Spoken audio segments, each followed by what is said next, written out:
Welcome to this edition of Mr. Wood's Awesome Math Class. Today we are reviewing and getting ready for a big test. So hopefully you are having fun. And in that manner, I want to tell you a little joke. What do they say is Forrest Gump's Facebook password? It is 1 Forrest 1. All right, so here we go. All right, so for problem number 1, we just know we're multiplying, so multiplying this fraction, so you should get then 9 over 4p, and then when you multiply that, that would give me then negative 9 over 4 equals 37 over 4 minus, I'm just going to go ahead and make that into instead of a compound fraction, make it a mixed fraction.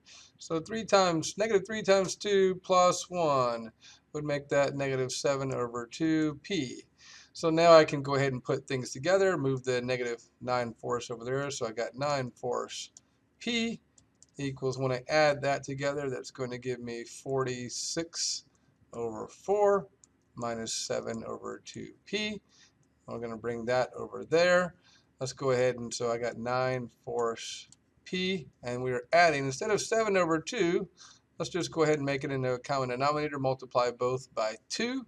So that would make 14 over 4 p equals 46 over 4.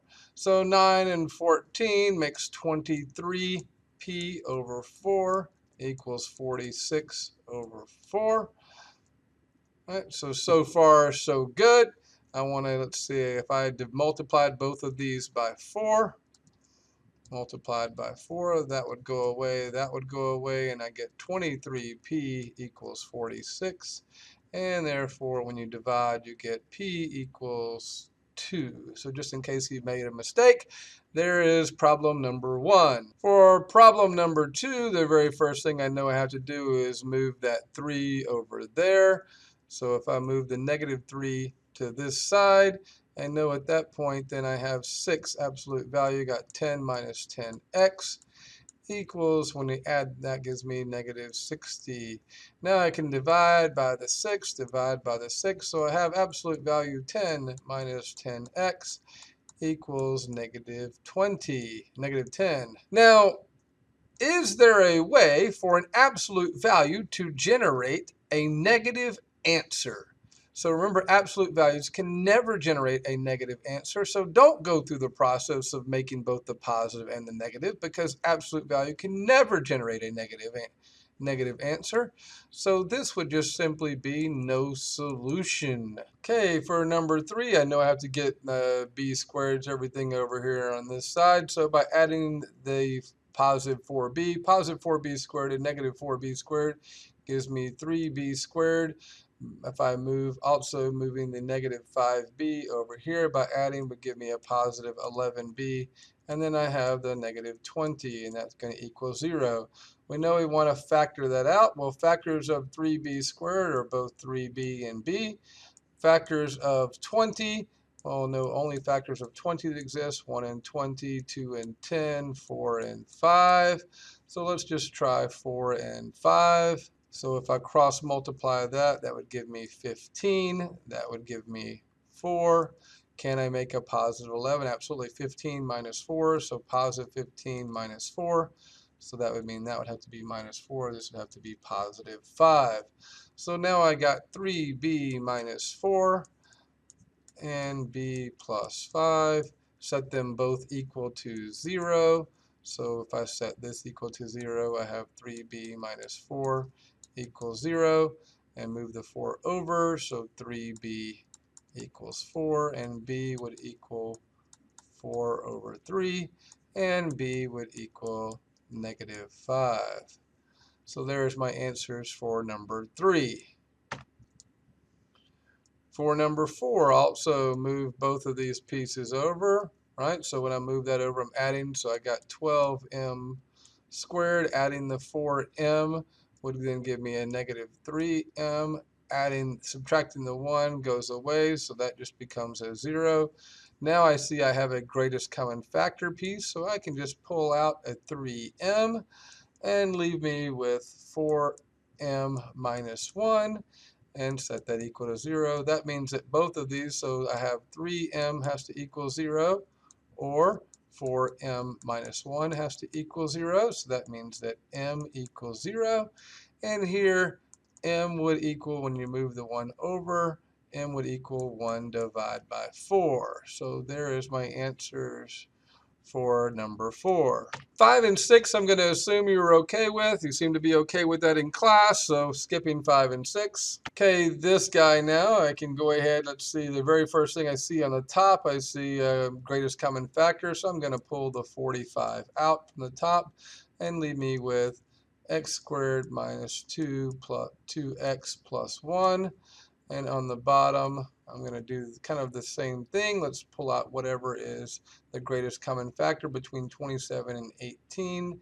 Well, there's a 9, and that would leave me with 3x plus 2.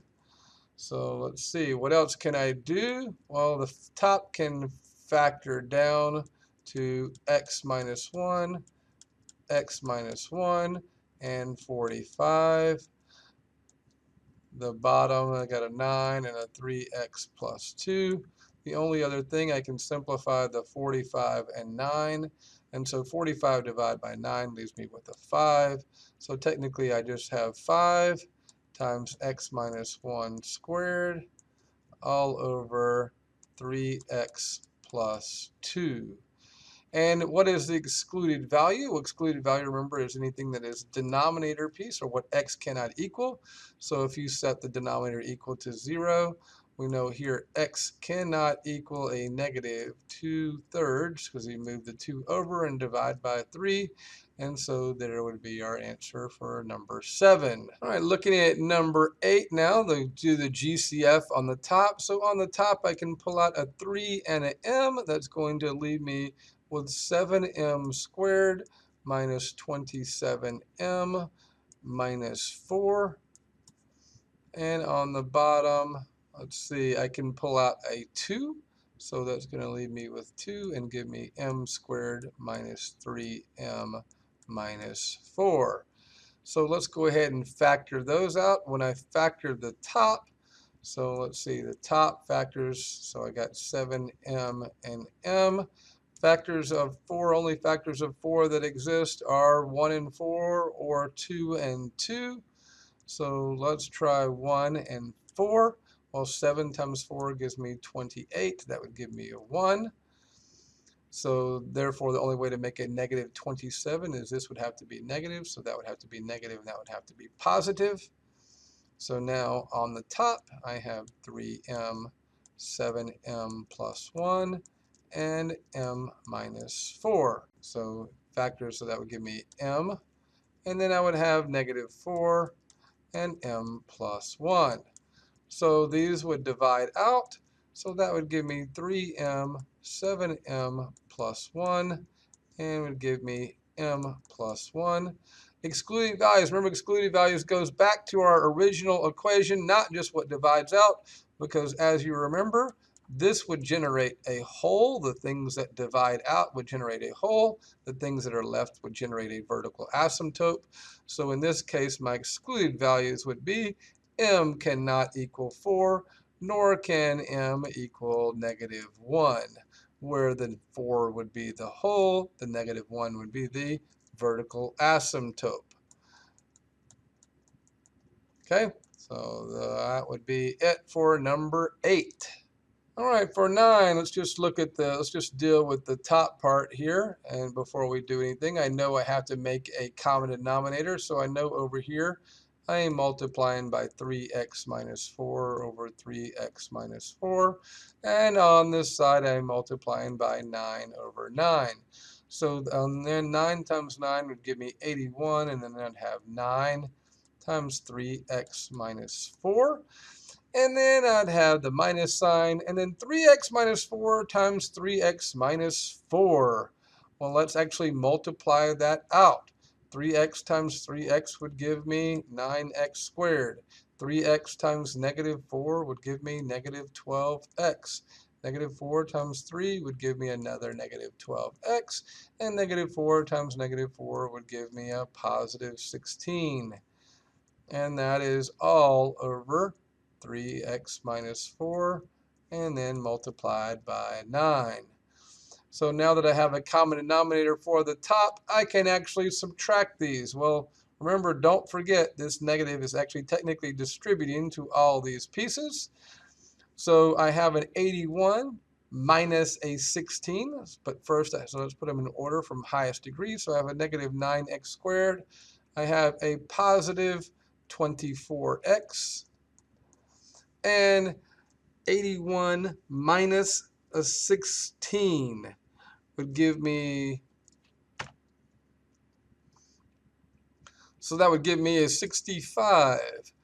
All right, and when I divide that out, then I get 9 times 3x minus 4. And there we go on that part for the top only. So let's then work on the bottom. Let's do the bottom in this pink color.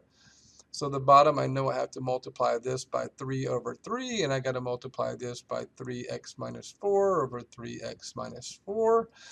And so when you multiply that out, 3x minus 4 times x is going to give me 3x squared minus 4x all over 3 times 3x minus 4. And then 9 times, and we're adding in 27 times 3 times 3x minus 4. And what is that going to give me? Well, that's on the bottom then. I have then 3x squared minus 4x plus 27, all divided by 3 times 3x minus 4. All right, so let's see, what would that give me? So I would have this, and then we know we are multiplying by the reciprocal, so we are flipping this around. So I'm taking what was the denominator, and that's going to come up here. So that's going to then become 3 times 3x minus 4 on the top as multiply. And then this would be 3x squared minus 4x plus 27, right, as multiply. All right, so now I can see, well, the 3x minus 4 will divide out with the 3x minus 4. 3 over 9. That would be a 1 and a 3, so that would leave me a 3 down here. So now I have negative 9x squared plus 24x plus 65, all divided by 3 times 3x squared minus 4x plus 27. At this point, you would want to see, does this actually factor any more? So does either the numerator or the denominator factor out at all in order to cancel out? Well, they don't actually factor out. So the only other thing you would need to do then is just multiply the 3. On 10, it's not quite as bad here. Here we got, so in order to make the common denominator on the top, I'd multiply by 8 over 8. Right, so I'm going to multiply by 8 over 8. Here I got to multiply by 9 over 9. So that would give me 81 on the top over 9 times 8 on the bottom. And then plus 8x over 9 times 8. So the top would just become 8x plus 81 over 72. On the bottom, I got to, so these are already common denominators. 1/4 plus 3/4 is just 1, right? So I don't even have a denominator. So there we go. And then you would want to see, can I simplify? Can all 8, 81, and 72, can they all be divided by the same number? All right, when you're adding and subtracting, the very first thing you want to look at is see, can you factor any of these out? And the only thing you can factor out is this part here. So I have the 5k over the k plus 1. And then here I have 5. And if I pull out a 3, what am I left with? I'm left with k plus 2. Well, then I got to be able to, in order to get a common denominator, so this would have to multiply by 3 and k plus 2 over 3 and k plus 2. And this would have to multiply by k plus 1 over k plus 1.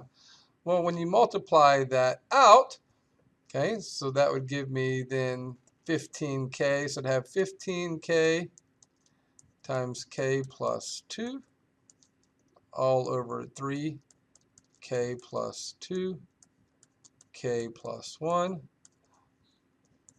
plus, let's just go ahead and do 5k plus 5 all over 3k plus 2, k plus 1. All right, so now I just multiply the 15k through, and so I got 15k squared plus 30k, and now I can go ahead and add that together, plus 5k plus 5, and that is all over the 3k plus 2, k plus 1.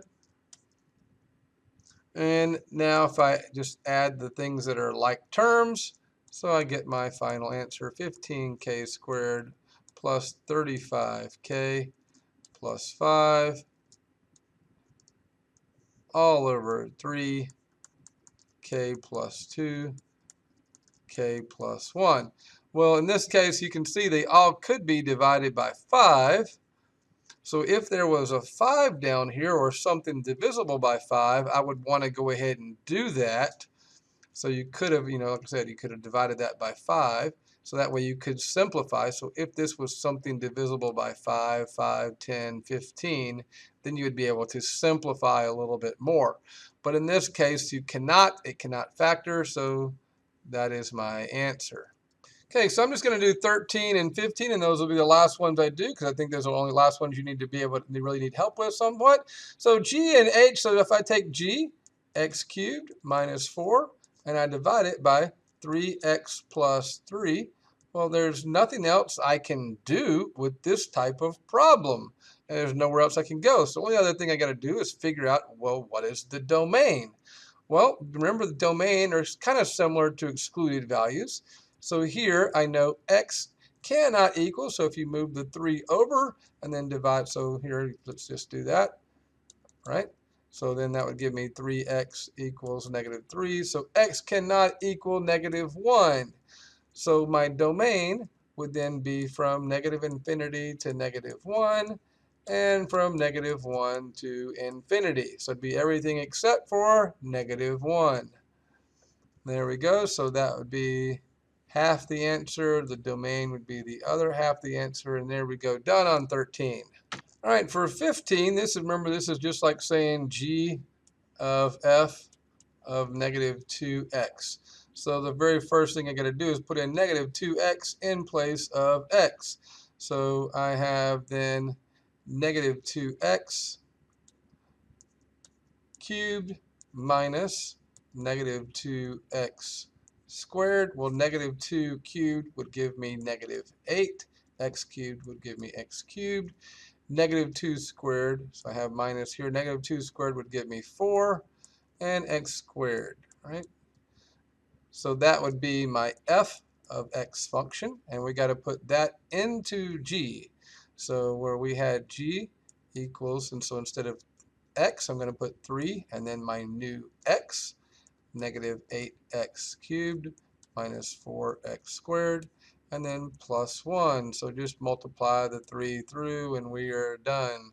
So negative 24x cubed minus 12x squared plus 1, and that's it. That's all she wrote.